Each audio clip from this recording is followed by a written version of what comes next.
Heading बनाओ hybridisation, और इसमें कुछ बेसिक पॉइंट्स हम लोग नोट करते हैं। जैसे तुम लोगों ने बेसिक पॉइंट पहले पढ़ा होगा 11th क्लास में, हाइब्रिडाइजेशन के वक्त क्या होता है, नोट करो। First point, intermixing of orbitals,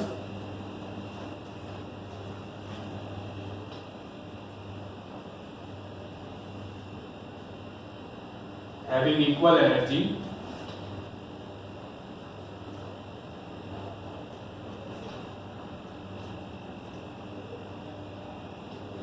takes place.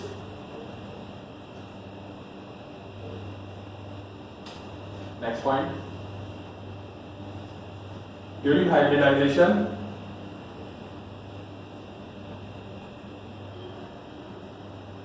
the number of new hybrid orbital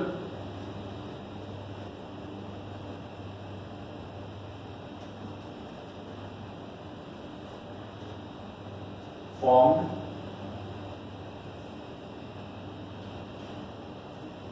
is equal to atomic orbitals combining.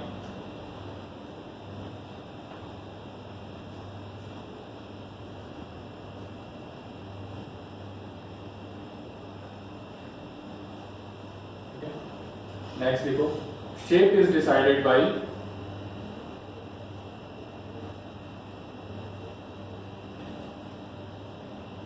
VSEPR theory.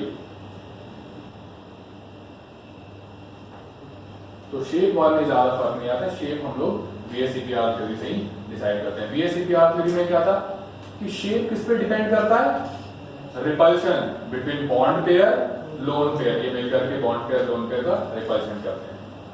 अब नोट करो कोऑर्डिनेशन नंबर। सबसे पहले यहाँ पर कोऑर्डिनेशन नंबर कई सारे दिए हुए हैं, अभी और भी बहुत सारे आएंगे, ठीक है। देख देखो, इट इज इक्वल टू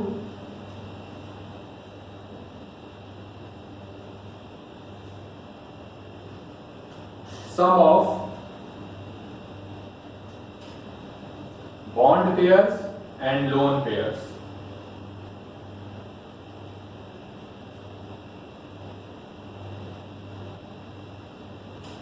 ठीक है, तो नेक्स्ट पॉइंट इसमें नोट करो, इसी में multiple bonds are treated as single bond. ऐसा नहीं कि कहीं पे डबल बॉन्ड है तो उसको आप दो कोऑर्डिनेशन नंबर काउंट करें, नहीं, मल्टीपल बॉन्ड को भी हम कैसे ट्रीट करेंगे, सिंगल बॉन्ड की तरफ से। और ये VSEPR थ्योरी का ही पोस्टुलेट है, ये VSEPR थ्योरी से डायरेक्ट हमने उठा करके इसमें एंटर कर दिया। नेक्स्ट एक और पॉइंट लिखना है, hybridisation takes place only for central atom.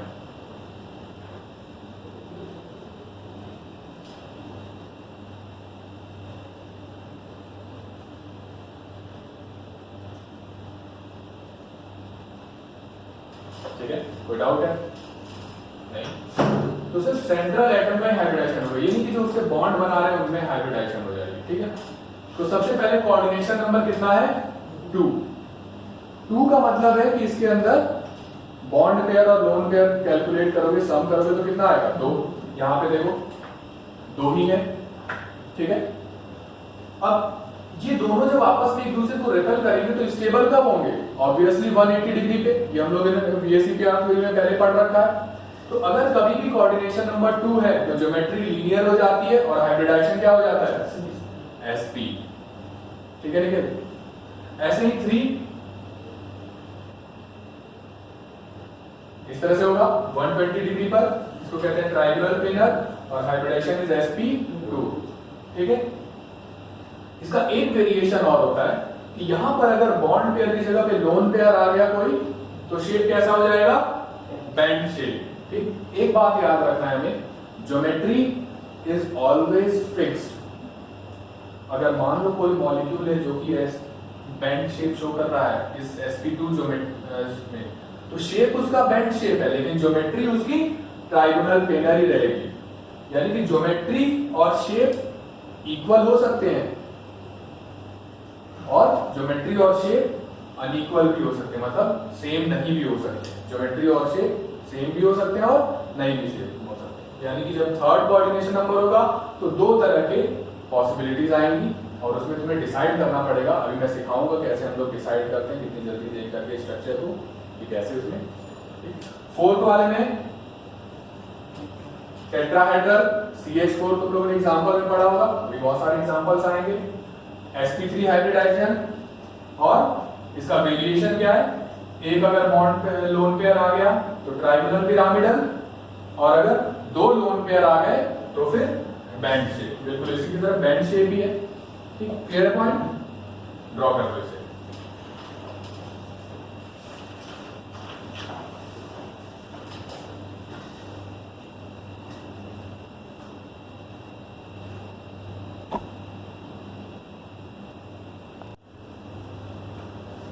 ये देखो, देख लो पहले, जब कोऑर्डिनेशन नंबर 5 हो जाएगा तो इसके पास देखो यहाँ पर कितने हैं, 5 बॉन्ड है।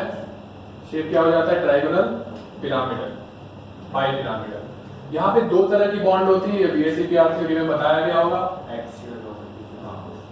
ये है तुम्हारी एक्सियल बॉन्ड और ये है इक्वेटोरियल बॉन्ड। इक्वेटोरियल बॉन्ड के बीच का एंगल होता है 120 डिग्री और एक्सियल और इक्वेटोरियल बॉन्ड के बीच का एंगल होता है 90 डिग्री। और ये क्या होता है, दो इक्वेटोरियल बॉन्ड के बीच का एंगल 120 डिग्री। ठीक है, ट्राइगोनल बाइपिरामिडल कहते हैं, sp3d हाइब्रिडाइजेशन होती है। अब यहाँ पर एक चीज और BSEPR थ्योरी में बताया गया था कि जब भी यहाँ पे बॉन्ड पेयर हट के लोन पेयर आएंगे तो सिर्फ इक्वेटोरियल बॉन्ड्स हटती है। तो कितनी इक्वेटोरियल बॉन्ड है, 3। तो कितने वेरिएशन आएंगे इसमें, 3। ठीक है, तो एक होगा AB4 E टाइप का जिसमें एक लोन पेयर होगा, इसको सीसॉ कहते हैं। यहाँ पर फिर जब T शेप बनता है और एक फिर से जब तीनों इक्वेटोरियल बॉन्ड्स हट जाते हैं उनकी जगह लोन पेयर आ जाता है तो ये लीनियर हो जाता है। ठीक है, ऐसे ही जब 6 कोऑर्डिनेशन नंबर हो जाएगा तो ऑक्टाहेड्रल, सभी का बॉन्ड एंगल 90 डिग्री। इसमें ऑक्टाहेड्रल वाले केस में हमेशा कौन सी बॉन्ड हटेंगी, एक्सियल बॉन्ड, इक्वेटोरियल इसमें नहीं हटती है। तो इसके कितने वेरिएशन होंगे, 2 शेप में वेरिएशन हो सकते हैं। एक हो गया स्क्वायर पिरामिडल, एक अगर लोन पेयर आ जाए तो बॉन्ड पेयर हट करके, और दूसरा हो जाता है स्क्वायर प्लेनर, जब यहाँ पे दोनों क्या आ जाए, लोन पेयर आ जाते हैं। ठीक है, क्लियर पॉइंट। तो यहाँ पे 2 वेरिएशन होती है। तो यानी कि अगर कोऑर्डिनेशन नंबर 6 है तो हमारे पास 3 डिफरेंट शेप्स हो सकते हैं। ये भी हम लोग निकालना सीखेंगे कैसे निकालते हैं हम। फिर उसके बाद है 7th coordination number. Coordination number अगर 7th हो जाए तो क्या हो जाएगा, पेंटागनल बाइपिरामिडल।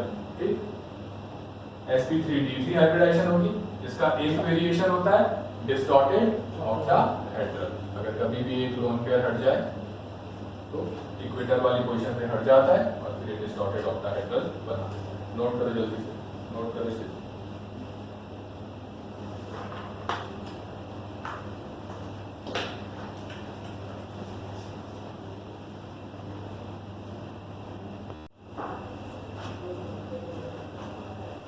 यहां पे देखो, इन सभी डायग्राम्स में स्ट्रक्चर दिया हुआ है और तुम लोग को हाइब्रिडाइजेशन और इनका शेप बताना है। ठीक है, तो ये बताया जा चुका है कि सबसे पहले जो मल्टीपल बॉन्ड्स हैं उनको भी हम किस तरह से देखेंगे, सिंगल बॉन्ड की तरह से। और एक और बात का ध्यान रखना है कि कोऑर्डिनेशन नंबर किसके बराबर होता है, नंबर ऑफ बॉन्ड्स पेयर और लोन पेयर को ऐड कर देते हैं तो उसका हमें कोऑर्डिनेशन नंबर पता चल जाता है। और अगर हमें कोऑर्डिनेशन नंबर पता चल गया तो फिर क्या होगा, हम बड़ी आसानी से हाइब्रिडाइजेशन को बता सकते हैं। ठीक, क्लियर पॉइंट। तो यहां पर देखो, इस केस में क्या है कोऑर्डिनेशन नंबर, 2 है कोऑर्डिनेशन नंबर, क्योंकि ये जो मल्टीपल बॉन्ड है, डबल बॉन्ड CO2 के केस में, इसको हमें किसकी तरह से ट्रीट करना है, सिंगल बॉन्ड की तरह से। यानी यहां पर एक बॉन्ड और यहां पर एक बॉन्ड है। ठीक है, तो इसमें क्या हो जाएगा, इसकी हाइब्रिडाइजेशन,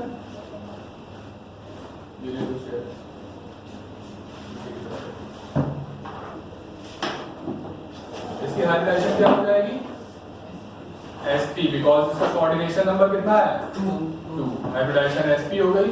तो CO2 का शेप भी कैसा हो जाएगा, लीनियर, क्योंकि यहाँ पर कोई भी इसमें शेप में एक्सेप्शन नहीं होता।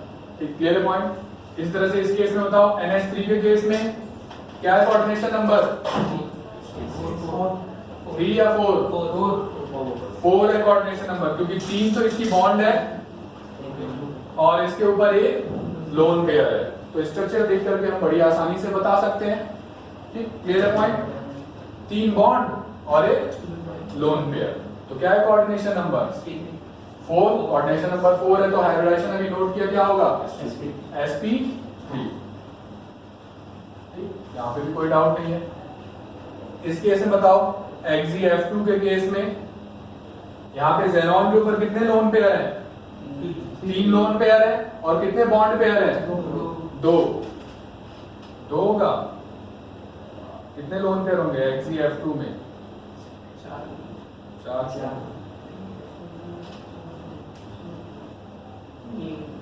ठीक है, 3 लोन पेयर और 2 बॉन्ड पेयर। तो इसका शेप क्या होगा?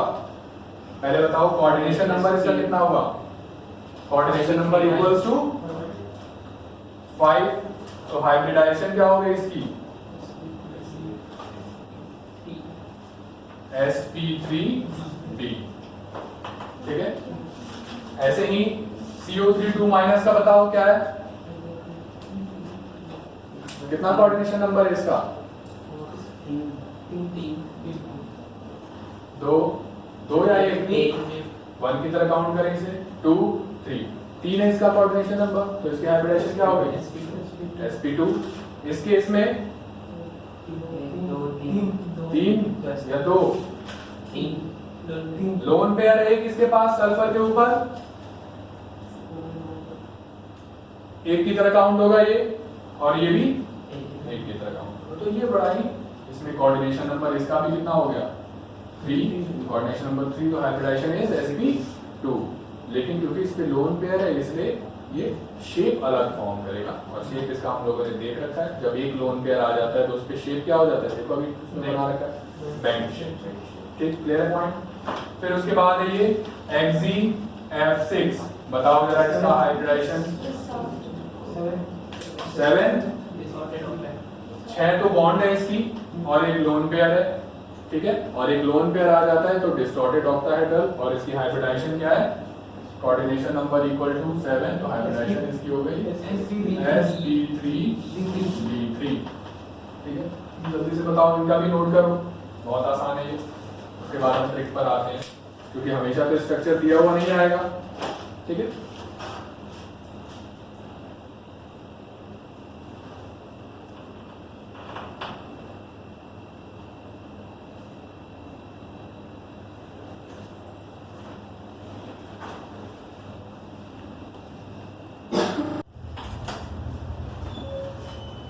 अब देखो कुछ क्वेश्चंस हैं जिसमें बताना पड़ेगा कि रिएक्शन नहीं होंगे, और बताना पड़ेगा is there any change in the hybridisation in the given reaction. जैसे मान लो NH3 है। NH3 का क्या होता है शेप? इस तरह से। अगर ये H+ से रिएक्ट करता है, ठीक है, एंड इट फॉर्म्स NH4+। तो बताओ जरा क्या कोई चेंज हो रहा है हाइब्रिडाइजेशन में नाइट्रोजन के? नहीं, क्योंकि यहाँ पे भी कोऑर्डिनेशन नंबर 4 है, यहाँ पे भी कोऑर्डिनेशन नंबर 4 ही है।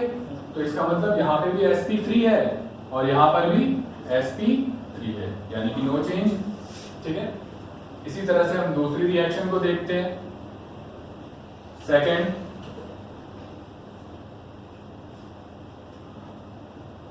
H2O अगर H+ के साथ रिएक्ट करेगा,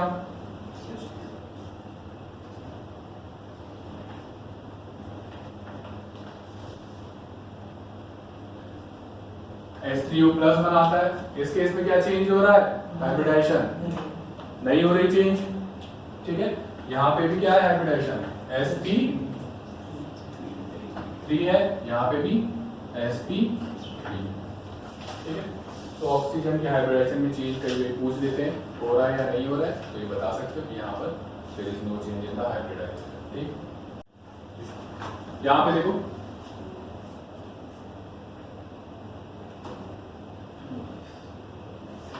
BF3 reacts with NH3। बड़ा होगा इस रिएक्शन को,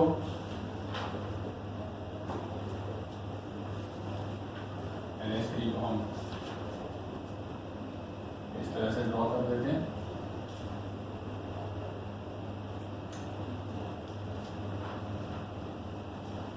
क्वेश्चन ये है, what is the hybridisation of boron and nitrogen before reaction and after reaction? बताओ सर।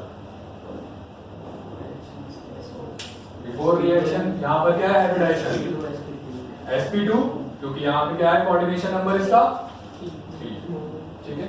इस केस में क्या है कोऑर्डिनेशन नंबर अमोनिया के केस में 4 है, यानी कि बोरोन की हाइब्रिडाइजेशन यहाँ पे sp2 है, नाइट्रोजन की हाइब्रिडाइजेशन यहाँ पर sp3 है। जरा बताओ आफ्टर रिएक्शन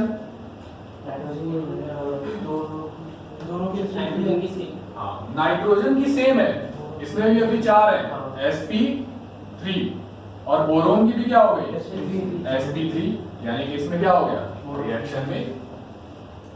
रिएक्शन के बाद देखो कभी कभी हाइब्रिडाइजेशन इस तरह से चेंज भी होता है, ठीक है।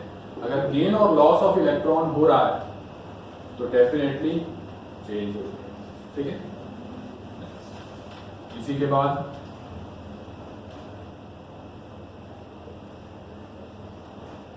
इसको हम H2 से रिएक्ट करवाते हैं। कैटलिस्ट तुम्हें पता ही होगा, निकल प्लैटिनम और पैलेडियम। अब बताओ जरा, यहाँ पे दोनों कार्बन में कोई चेंज हो रहा है? हाइब्रिडाइजेशन में नहीं हो रहा है, हो रहा है। यहाँ पे देखो डबल बॉन्ड को हम 1 की तरह ट्रीट करते हैं, 1 2 3, कोऑर्डिनेशन नंबर 3 ही है इसका, यानी कि यहाँ पे हाइब्रिडाइजेशन इज sp2, ये भी हाइब्रिडाइजेशन इसकी sp2 है, ठीक है। लेकिन यहाँ पे हाइब्रिडाइजेशन क्या है sp3 और sp3 है, ठीक है। क्लियर है पॉइंट यहाँ पे? चलो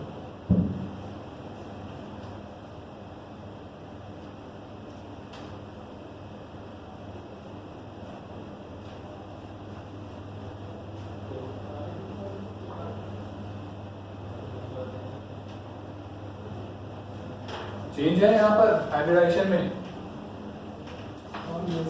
यहाँ पे क्या है हाइब्रिडाइजेशन sp3, यहाँ पर क्या है हाइब्रिडाइजेशन sp3d, ठीक है, फास्फोरस की sp3d। जल्दी से नोट करो इसे। इसके बाद हम ये S वाला मेथड सीखेंगे और उसके बाद दूसरा शॉर्टकट भी सीखेंगे। दो हमें सीखने। ये तो स्ट्रक्चर देख के तुम लोगों ने बताया है हाइब्रिडाइजेशन, अभी बिना स्ट्रक्चर देखे हम लोग हाइब्रिडाइजेशन बताना, ठीक है। कर लिया तो इस स्टेट में देख रहे हो तुम लोग। सबसे पहले हमें वैलेंस इलेक्ट्रॉन को क्या करना है, स्पीशीज में जितने भी एटम्स हैं उसके उन सबको ऐड कर देना है, ठीक है। उसको हम क्या मान लेंगे S। अगर उसके ऊपर नेगेटिव चार्ज है तो उतने इलेक्ट्रॉन हम उस पर ऐड कर देंगे, यानी कि एनायन है तो। अगर वो कटायन है तो उतना इलेक्ट्रॉन्स हम लोग रिमूव कर लेंगे, माइनस कर लेंगे इस S में से, ठीक है। अब जो भी आंसर आएगा, यानी कि यहाँ पे करने के बाद ये सम S कहाँ पर आएगा, ये सब्ट्रैक्ट करने के बाद, ठीक है। S हम कह सकते हैं अनायन है तो +A -C, ठीक है। ये जो भी आंसर आएगा उसको हम लोग क्या करेंगे, ठीक है। तो अगर उसमें दो सिचुएशन है, S या तो 8 के बराबर या इससे छोटा होगा या फिर S 8 से बड़ा होगा, ठीक है। अगर S 8 से के बराबर या छोटा है तो उसको हम किससे डिवाइड करेंगे, 2 से डिवाइड करो। अगर कंप्लीटली डिविजिबल नहीं है तो एक कोशेंट मिलता है और एक रिमाइंडर मिलता है। Coordination number equal to quotient plus remainder, ठीक है। अगर S 8 से बड़ा है तो S को डिवाइड किया 8 से, हम लोग को कोशेंट 1 प्लस रिमाइंडर 1 मिलेगा। यहाँ सिंप्लीफाई मत करना, कुछ लोग सिंप्लीफाई कर देते हैं। मान लो कि जैसे आ गया 26/8 तो कुछ लोग कर देते हैं 13/4 सिंप्लीफाई करके, ठीक है। सिंप्लीफाई नहीं करना है, जो परफेक्टली डिवाइड करने के बाद जो कोशेंट और रिमाइंडर आया है उसको आराम से वही लेना है, वही चीज लेना, ठीक है। और फिर जो रिमाइंडर 1 आ रहा है, अगर वो 1 को छोड़ करके कोई वैल्यू है 2 या उससे बड़ा है, ठीक है, तो उसको 2 से डिवाइड करोगे, उसको हम कोशेंट 2 कहेंगे, फिर रिमाइंडर 2 मिलेगा और फिर coordination number equal to Q1 plus Q2 plus R2। ठीक है, नोट करो इसे जल्दी से, नोट करो, कर लिया है नोट? ठीक है, तो अब कुछ एग्जांपल्स देखते हैं। पहले एक दो एग्जांपल देख लेते हैं। जैसे मान लो आ गया NH4 प्लस। ठीक है, तो नाइट्रोजन में क्या होता है, कितने कोऑर्डिनेशन, कितने इलेक्ट्रॉन्स होते हैं? वैलेंस इलेक्ट्रॉन, वैलेंस इलेक्ट्रॉन है 5। हाइड्रोजन में कितने होते हैं वैलेंस इलेक्ट्रॉन? 1 होता है। ठीक है, लेकिन कितने हाइड्रोजन है? 4 है। ठीक है, और हमें प्लस चार्ज है, प्लस चार्ज है तो उसको हमें क्या करना पड़ेगा? चार्ज को माइनस करना पड़ेगा, सब्ट्रैक्ट करना पड़ेगा। तो हम उसको यहाँ पर सब्ट्रैक्ट कर देंगे, -1, यानी कि टोटल कितना आ जाएगा? 8 आ गया। कौन सी सिचुएशन में आ रहा है? इस वाली कंडीशन में आ रहा है। अब हम इसको किससे डिवाइड कर देंगे? 8 divided by 2 simply gives quotient equal to 4। तो यहाँ से हमें पता चल गया कोऑर्डिनेशन नंबर। यहाँ पे कोई रिमाइंडर आएगा क्या? नहीं आएगा रिमाइंडर। और जब रिमाइंडर नहीं आएगा तो coordination number equal to 4, hybridisation equal to sp3। ठीक है, क्लियर है पॉइंट? नोट कर लो इसे जल्दी से।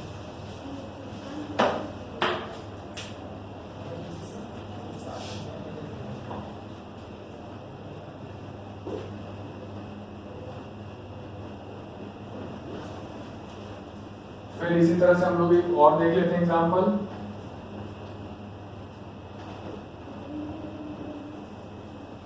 लिख लिया होगा सबने?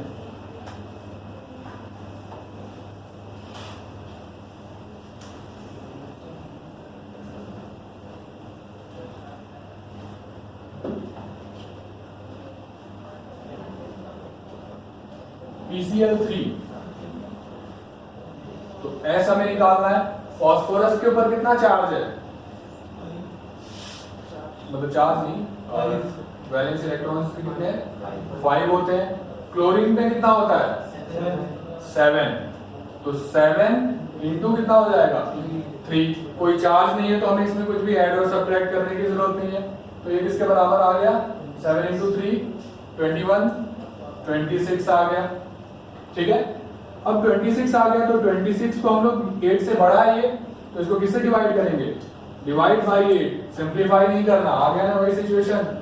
वरना कुछ लोग अगर इसको 26/8 ऐसे लिखते हैं तो पहले कर देते हैं ये 4 हो गया और ये यहाँ पे इसको 13 कर देते हैं, उसके बाद कोशेंट लिखते हैं, फिर रिमाइंडर लिखते हैं। वही गलत हो जाता है क्योंकि रिमाइंडर चेंज हो जाएगा। कोशेंट वही रहेगा लेकिन सिंप्लीफाई कर दोगे तो रिमाइंडर चेंज हो जाएगा। ठीक है, जैसे यहाँ पर हाँ, यहाँ पे 1 रिमाइंडर आ जाएगा, यहाँ पे करोगे तो कोशेंट क्या आएगा? Quotient 1 equals to 3, remainder 1 equals to 2। ठीक है, अब रिमाइंडर 1 को हम किससे डिवाइड करना है? 2 से। तो कोशेंट 2 कितना आया? 1, रिमाइंडर 2 कितना आया? 0, और coordination number equals to Q1 plus Q2 plus R2, यानी कि 3 प्लस 1 प्लस 0, यानी कि कितना हो गया? 4 हो गया। ठीक है, और 4 हो गया तो इसकी हाइब्रिडाइजेशन क्या हो गई? sp3। और इसका शेप क्या हो गया? Trigonal pyramid. ये तो तुम लोगों ने देख के बताया। अब यहाँ पर दिमाग लगाना पड़ता है। ये तो मैंने बॉन्ड में पहले दिखा दिया था कि sp3 का किस तरीके से हम लोग शेप इसका निकाल रहे हैं, पहले मैंने बता दिया, इसलिए तुम लोग ने कर लिया। ठीक है, नोट करो इसे। अभी इसके बाद कोऑर्डिनेशन नंबर निकालने के बाद बहुत सारे एग्जांपल्स हम लोग करेंगे, उसमें सबका कोऑर्डिनेशन नंबर निकालेंगे और फिर देखेंगे कोऑर्डिनेशन नंबर से शेप कैसे निकाल देते हैं, क्योंकि 4 में वेरिएशंस है कि नहीं है? काफी सारी वेरिएशंस है। तो जल्दी करो, उसके बाद हम इसका अभी जल्दी इसके बाद नोट करो इसे, शेप निकालना सीखते हैं। ऐसे हम कोऑर्डिनेशन नंबर से शेप भी निकालते हैं।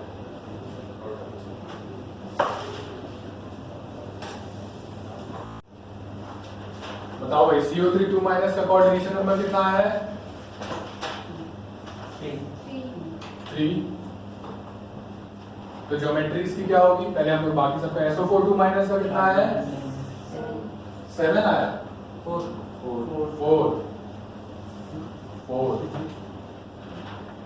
SO3 का कितना है? 4। NO2 का कितना है? NO3 माइनस का कितना है? PO4 3 माइनस का कितना है?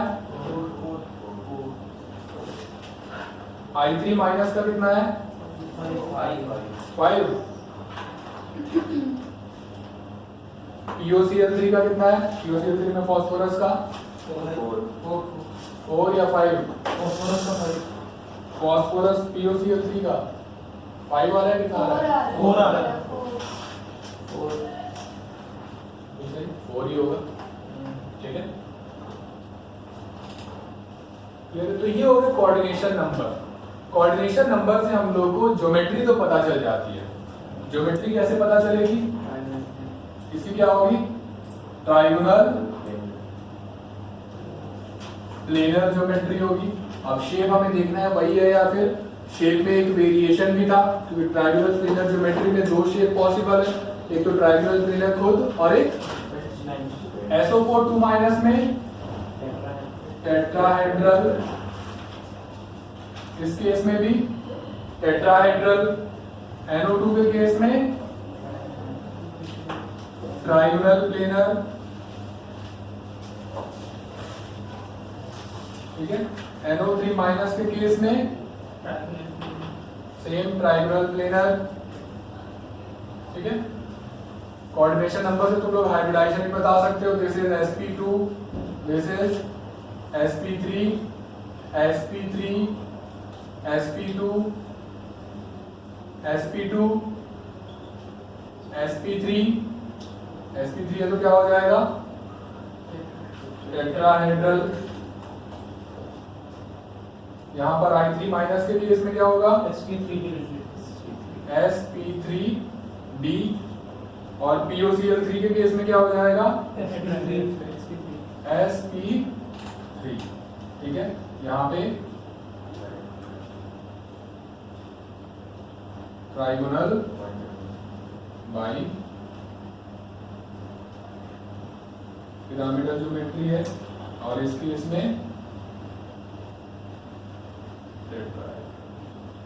तो इस तरह से हम लोग ज्योमेट्री निकाल लेते हैं। शेप के बारे में देखो कैसे निकलते, क्योंकि हर ज्योमेट्री में कई सारे डिफरेंट वेरिएशंस भी थे, ठीक है। यहाँ पे CO3 2 माइनस के केस में अब देखना है इसका कोऑर्डिनेशन नंबर कितना आया? 3।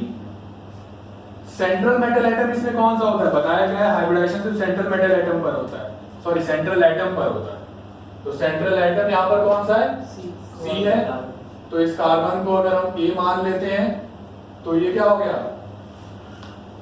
जो दूसरा ग्रुप है वो कितना लगा हुआ है? इससे 3 लगे हुए हैं। तो क्या लोन पेयर के लिए कोई जगह बची? नहीं।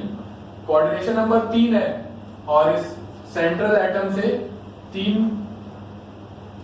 एटम्स बॉन्ड बना करके रह रहे हैं, यानी कि यहाँ पे लोन पेयर का कोई रोल नहीं है।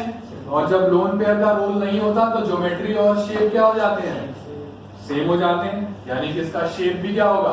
ट्राइगोनल प्लेनर, ठीक है। SO4 2 माइनस के केस में टेट्राहेड्रल, ठीक है। टेट्राहेड्रल यानी कि अगर हम सल्फर को A मान लें तो उसे कितने लगे हुए हैं? ऑक्सीजन। तो B क्या हो गया? 4 हो गया। अब जब 4 हो गया तो 4 तो आ तो गए एक के साथ, कोऑर्डिनेशन नंबर 4 हो गया इसका। तो इस केस में भी लोन पेयर नहीं है, डायरेक्टली क्या होगा? टेट्राहेड्रल, ठीक है। इस केस में SO3 2 माइनस के केस में कोऑर्डिनेशन नंबर ध्यान से देखो कितना आ रहा है? A तो हो गया सेंट्रल हमारा सल्फर, B3। अब एक चीज नहीं जुड़ी हुई है, कोऑर्डिनेशन नंबर तुम्हें 4 करना है, इसका मतलब वो क्या होगा? लोन पेयर वाला प्रेजेंट होगा। तो वो क्या हो गया? लोन पेयर E हो गया। बैंक कैसे होगा? बैंक तो तब होता है, ये हो जाएगा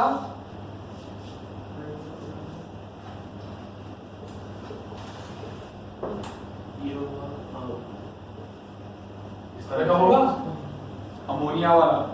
डबल बॉन्ड कहीं भी हो सकती है, ठीक है। 2 पे डबल बॉन्ड है तो एक पे डबल बॉन्ड है, एक पे दो पे माइनस चार्ज है, ठीक है। इसको हम कहते हैं ट्राइगोनल पिरामिडल। ये बहुत इंपॉर्टेंट है, शेप इसी तरह से हम लोग आइडेंटिफाई करते हैं, पिरामिडल। ठीक, क्लियर पॉइंट। NO2 के केस में क्या हो गया, A B कितने हैं यहाँ पर, दो ही है, ऑक्सीजन तो दो है, लेकिन कोऑर्डिनेशन नंबर 3 है। इसका मतलब लोन पेयर कितना है, एक लोन पेयर है, यानी AB2E। तो हम इसमें देखते हैं ये कैसा होता है, बैंड शेप, याद है बैंड शेप बताया गया था। जब इस तरह की सिचुएशन हो तो बैंड शेप हो जाता है। इस केस में AB3, तो कोई भी डिफरेंस नहीं मिलेगा हमें, ठीक है, यानी कि ये क्या हो जाएगा, ट्राइगोनल प्लेनर। ठीक, इसी तरह से PO4 3 माइनस 4 है, ऑक्सीजन भी उधर 4 है। ठीक, इस पे बताओ फिफ्थ वाले I3 माइनस, यहां पर क्या है, एक एटम तो तीन में से एक एटम क्या हो जाएगा, सेंटर, तो बचेंगे उससे अटैच कितने बचेंगे, सिर्फ दो बचेंगे, यानी कि AB2। लेकिन 5 करने के लिए कोऑर्डिनेशन कितने लोन पेयर चाहिए, B2 है सिर्फ। एक तो I खुद ही सेंट्रल एटम हो गया ना, तो उसके दो तरफ तो दो बॉन्ड बना रहे हैं, दो आयोडीन, तो बॉन्ड तो सिर्फ दो ने बनाई है, लोन पेयर कितने हो गए। अब जरा देखो ट्राइगोनल बाई पिरामिडल में जब 3 लोन पेयर आ जाते थे तो क्या शेप बनता था, लीनियर शेप। यस, तो इसका शेप क्या हो जाएगा, लीनियर। तो कुछ स्ट्रक्चर बना करके देखने की जरूरत है नहीं है, ऐसे ही पता चल जाएगा जिसको ये बॉन्ड और लोन पेयर बताना आता हो। इसी तरह से बताओ मुझे POCl3 में क्या होगा, टेट्राहेड्रल, तो है ही, तो वही होगा, क्योंकि फास्फोरस तो सेंट्रल हो गया और ऑक्सीजन और क्लोरीन दोनों बॉन्ड बना रहे हैं, तो दोनों को हम एक ही तरह से ट्रीट करेंगे। तो यहाँ पे भी क्या हो जाएगा, AB4, जिसमें 3 Cl और 1 ऑक्सीजन है, तो शेप इसका भी क्या हो जाएगा, टेट्राहेड्रल। ज्योमेट्री और शेप इस केस में क्या होंगे, सेम रहेंगे। तो कोई प्रॉब्लम यहाँ तक नहीं। अब अगर क्वेश्चन आएंगे कि ज्योमेट्री शेप बताने का, तो निकाल लोगे। अब ऐसा नहीं है कि शेप के लिए तुम सोचने लगोगे अरे यहाँ पे डबल बॉन्ड है, कहाँ डबल बॉन्ड बनाए, कहाँ ये बनाए, ठीक है। तो पहले ऐसे बनाना सीख लो, उसके बाद तुम्हें पता है सल्फर में ऑक्सीजन को 2 बॉन्ड चाहिए होती है, इसको एक नेगेटिव चार्ज, इसको एक नेगेटिव चार्ज, 2 जगह नेगेटिव चार्ज चाहिए होता है, और ये SO3। क्लियर है, नोट करो इसे। पहले शेप का अंदाजा लगाना सीखो, उसके बाद परफेक्ट शेप बनाना अपने आप ही आ जाता है, ठीक है। तो ये नोट कर दो जल्दी से साथ।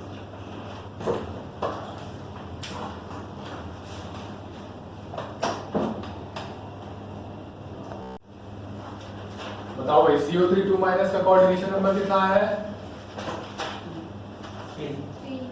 3। तो ज्योमेट्री इसकी क्या होगी, पहले हम लोग बाकी सबका SO4 2 माइनस का कितना है, 7 आया, 4।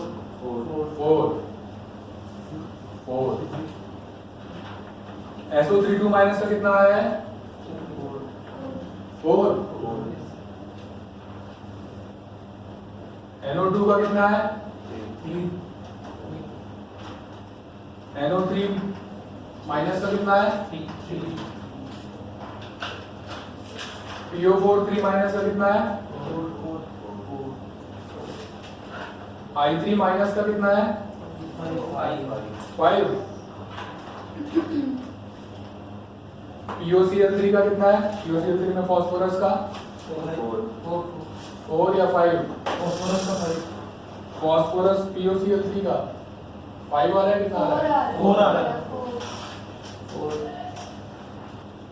4 ही होगा, ठीक है। तो ये हो गया कोऑर्डिनेशन नंबर। कोऑर्डिनेशन नंबर से हम लोग को ज्योमेट्री तो पता चल जाती है। ज्योमेट्री कैसे पता चलेगी, इसकी क्या होगी, ट्राइगोनल प्लेनर ज्योमेट्री होगी।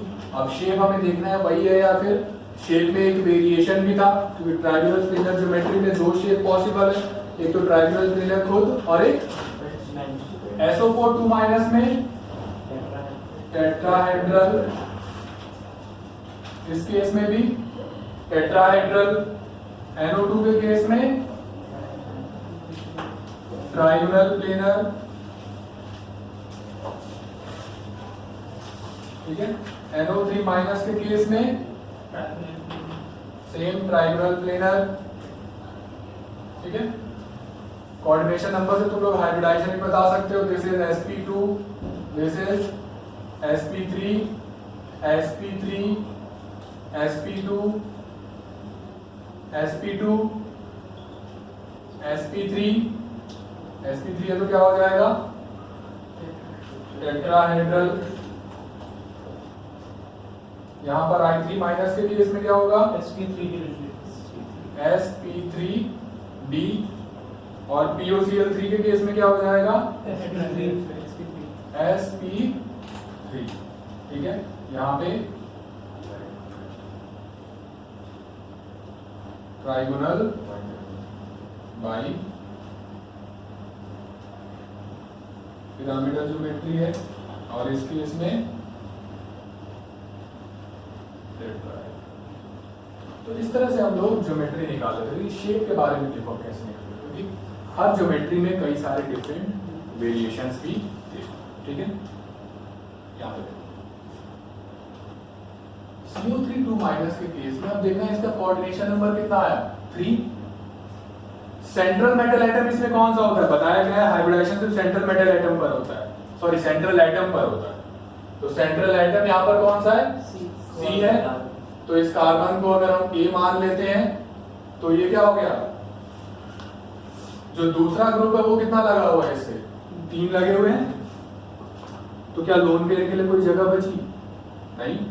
कोऑर्डिनेशन नंबर 3 है, और इस सेंट्रल एटम से 3 एटम्स बॉन्ड बना करके ले रहे हैं, तो यानी कि यहाँ पे लोन पेयर का कोई रोल नहीं है। और जब लोन पेयर का रोल नहीं होता तो ज्योमेट्री और शेप क्या हो जाते हैं, सेम हो जाते हैं, यानी कि इसका शेप भी क्या होगा ट्रायंगुलर प्लेनर, ठीक है। SO4 2- के केस में टेट्राहेड्रल, ठीक है। टेट्राहेड्रल यानी कि अगर हम सल्फर को A मान लें तो उसे कितने लगे हुए हैं ऑक्सीजन, तो B क्या हो गया 4 हो गया। अब जब 4 हो गया तो 4 तो आ तो गए एक के साथ, कोऑर्डिनेशन नंबर 4 हो गया इसका। तो इस केस में भी लोन पेयर नहीं है, यानी कि क्या होगा टेट्राहेड्रल, ठीक है। इस केस में SO3 2- के केस में कोऑर्डिनेशन नंबर ध्यान से देखो कितना आ रहा है, A तो हो गया सेंट्रल हमारा सल्फर, B3। अब एक चीज नहीं जुड़ी हुई है, कोऑर्डिनेशन नंबर तुम्हें 4 करना है, इसका मतलब वो क्या होगा लोन पेयर वाला प्रेजेंट होगा, तो वो क्या हो गया लोन पेयर E हो गया। बेंड कैसे होगा, बेंड तो तब होता है ये हो जाएगा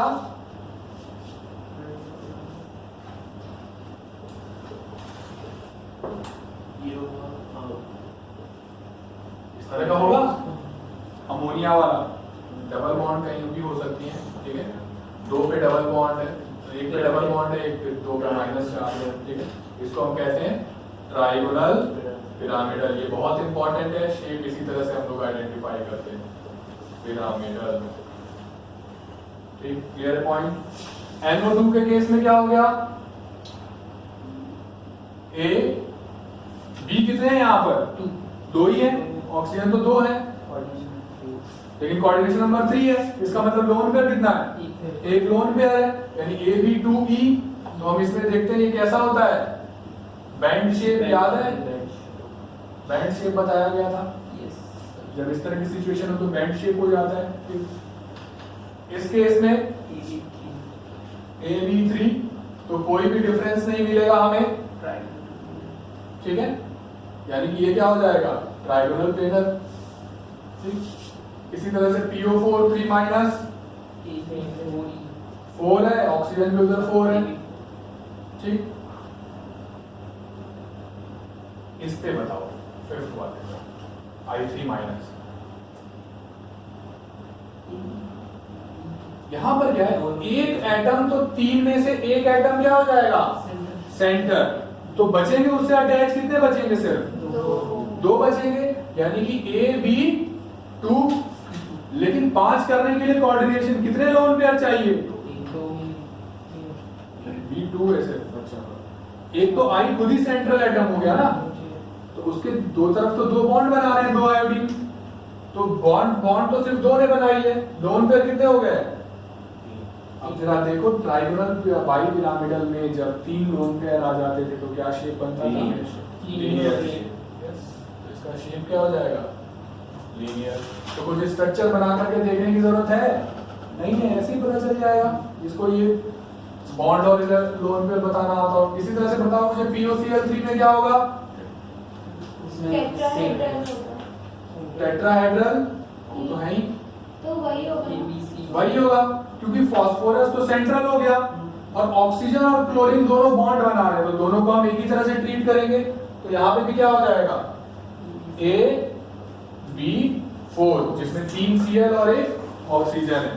तो शेप इसका भी क्या हो जाएगा, टेट्राहेड्रल। ज्योमेट्री और शेप इस केस में क्या होंगे, सेम रहेंगे। तो कोई प्रॉब्लम यहाँ तक नहीं। अब अगर क्वेश्चन आएंगे कि ज्योमेट्री शेप बताने का, तो निकाल लोगे। अब ऐसा नहीं है कि शेप के लिए तुम सोचने लगोगे अरे यहाँ पे डबल बॉन्ड है, कहाँ डबल बॉन्ड बनाए, कहाँ ये बनाए। ठीक है, तो पहले ऐसे बनाना सीख लो। उसके बाद तुम्हें पता है सल्फर में ऑक्सीजन को 2 बॉन्ड चाहिए होती है, इसको एक नेगेटिव चार्ज, इसको एक नेगेटिव चार्ज, 2 जगह नेगेटिव चार्ज चाहिए होता है। SO3 क्लियर है, नोट करो इसे। पहले शेप का अंदाजा लगाना सीखो, उसके बाद परफेक्ट शेप बनाना अपने आप ही आ जाता है। ठीक है, तो ये नोट कर लो जल्दी से सारा।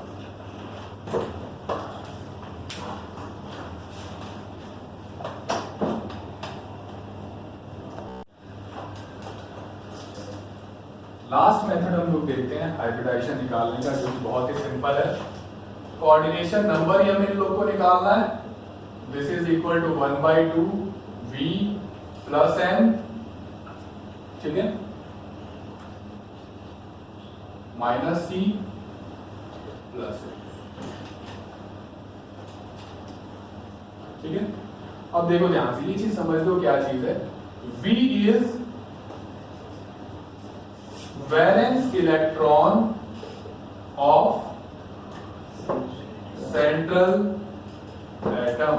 जो सेंट्रल एटम है, यानी कि जिसकी हाइब्रिडाइजेशन निकालनी है, सिर्फ उसको देखना है। जैसे इस केस में हम लोग पहले क्या कर रहे थे, ऑक्सीजन के भी वैलेंस इलेक्ट्रॉन को ऐड कर रहे थे, नहीं। अब इस केस में हमें अगर CO3 में कार्बन की बतानी है, तो सिर्फ हम लोग सेंट्रल एटम की ही देखेंगे जिसकी हमें बतानी है वो। M is equal to number of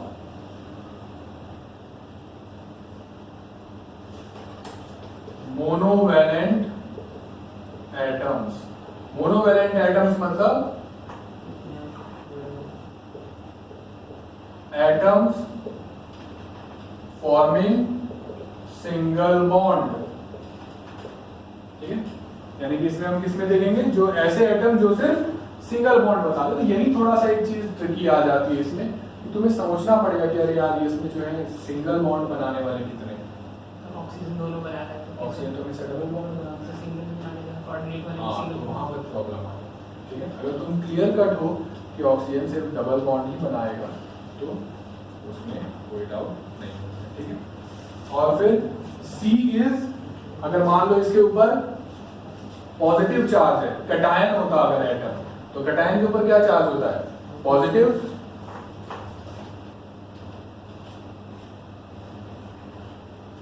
तो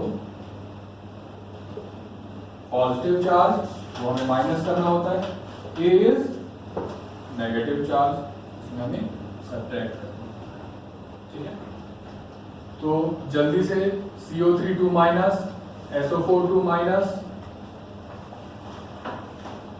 I3 माइनस, POCl3, इन चारों का पहले निकालो। ठीक है, देखते हैं हम CO3 2 माइनस एक करके तुम्हें मैं दिखाता हूं, शो करता हूं।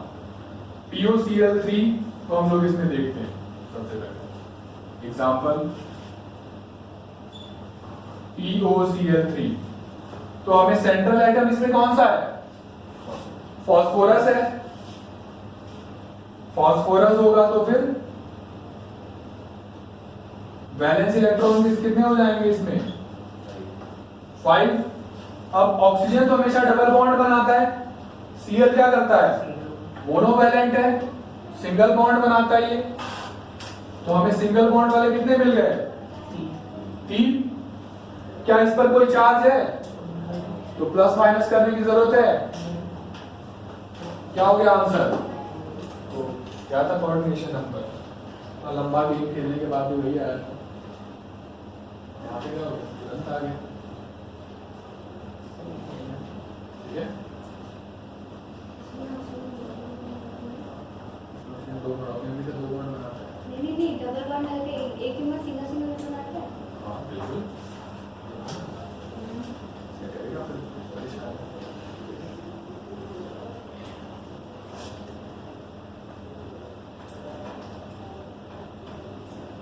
तो हम फिर अरे बाकी जो हो रहे हैं उसमें करो। ऐसे ही तुम लोग NH4 प्लस का निकालो,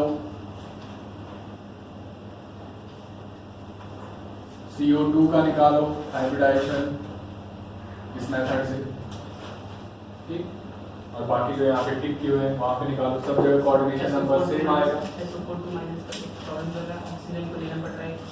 हाँ, एक ऑक्सीजन को उसमें लेना पड़ेगा, क्योंकि इसलिए इस मेथड में एक थोड़ी सी प्रॉब्लम ये होती है कि कभी कभी ऑक्सीजन सिंगल बॉन्ड बनाते हैं, कभी नहीं बनाते, तो स्ट्रक्चर थोड़ा सा पता होना चाहिए, ठीक है।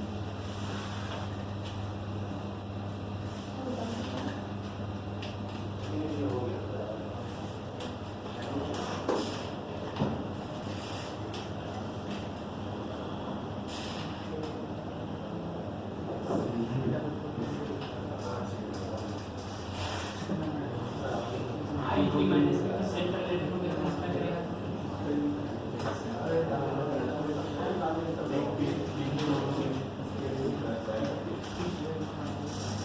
ठीक है, हो जाएगा अब इस मेथड से सारे question solve. I3 minus I3 minus में एक को तुम लोग ले लो। I3 माइनस अगर हम लोग को निकालना है, I3 माइनस, तो कोऑर्डिनेशन नंबर 1/2, एक तो सेंटर में लेना होगा हमें, तो जो सेंटर में लेंगे हम आयोडीन को, उसमें क्या हो जाएगा? 7 हो जाता है, ठीक है। बाकी उसके बाद दोनों आयोडीन, क्योंकि एक आयोडीन हमेशा क्या करता है? 2 ही बॉन्ड बना सकता है, तो प्लस मतलब एक आयोडीन हमेशा एक बॉन्ड बनाता है, तो 2 आयोडीन बचे हुए तो वो सिंगल बॉन्ड बनाएंगे, यानी कि 2। फिर इसके ऊपर माइनस चार्ज है, माइनस चार्ज को हम एक ही जगह पे ऐड करते हैं, +1 दैट इज इक्वल टू 5, और 5 अगर आ गया तो कोऑर्डिनेशन नंबर इज 5 और sp3 भी हाइब्रिडाइजेशन, ठीक। तो इसी के साथ तुम्हारा हाइब्रिडाइजेशन का टॉपिक खत्म होता है। क्वेश्चन हमेशा एक बात ध्यान रखना, geometry may be same, as shape और मे नॉट बी सेम, ठीक है, ये हमेशा ध्यान रखना, ठीक है।